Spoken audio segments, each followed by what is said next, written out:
প্রিয় দর্শক এবং পাঠক, সমকালের বিশেষ সাক্ষাৎকার অনুষ্ঠানে আপনাদের সবাইকে স্বাগতম।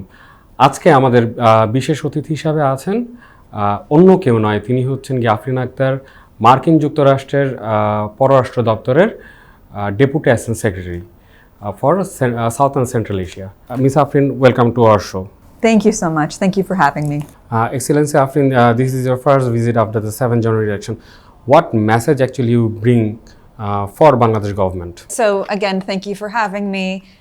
That's correct. I, along with colleagues from the National Security Council and the U.S. Agency for International Development, we're here in Bangladesh today meeting with a variety of stakeholders. We had several meetings with the government, but we also met with civil society, with political opposition, with labor activists. With the Bangladeshi government, our message was that we want to work on our shared priorities and interests. So we talked about building economic growth in Bangladesh, which includes improving the labor environment. We talked about ways we can support Bangladesh fight climate change, and that includes both adapting to climate change, but also mitigation measures, so how we can support renewable energy in Bangladesh. We talked about building defense and security cooperation. So Bangladesh is a global leader in peacekeeping issues. Thanks in part to U.S. assistance, we provide substantial peacekeeping assistance to Bangladesh. But we also want to work with Bangladesh in building out its maritime security and maritime domain awareness. So that was also a part of our discussion. And then finally, with the government and with other stakeholders, we talked about the importance of preserving civic space, so space for civil society to operate freely in Bangladesh. So those were the key priorities that we discussed, and those were the messages that we carried. Why Bangladesh is so important for implementing Indo-Pacific strategy? So Bangladesh is a key Indo-Pacific partner, as are many of the other countries in South Asia.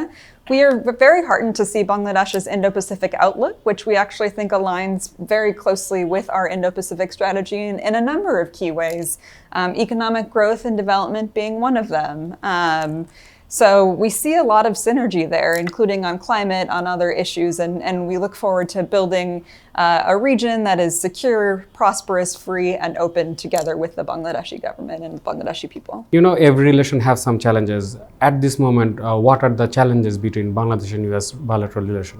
So I think, we have shared priorities, and what we really want to do here moving forward is focus on those shared priorities and make sure that we implement them in a way that advances Bangladesh's prosperity, security, stability, freedom, and openness. So again, we are working together on economic growth, but we have to address labor issues to really maximize the potential. We're working together on security and defense cooperation, and if we conclude a few more agreements, we can really broaden that partnership. We're working together on the Rohingya crisis, and providing support to Bangladesh to ensure that the Rohingya communities are supported here, and that and that we can continue to do so. And then we're working on building civil society and strengthening the civic space in Bangladesh, and that includes working directly with organizations here to create a democratic environment that is strong and that will sustain a free and open country into the future.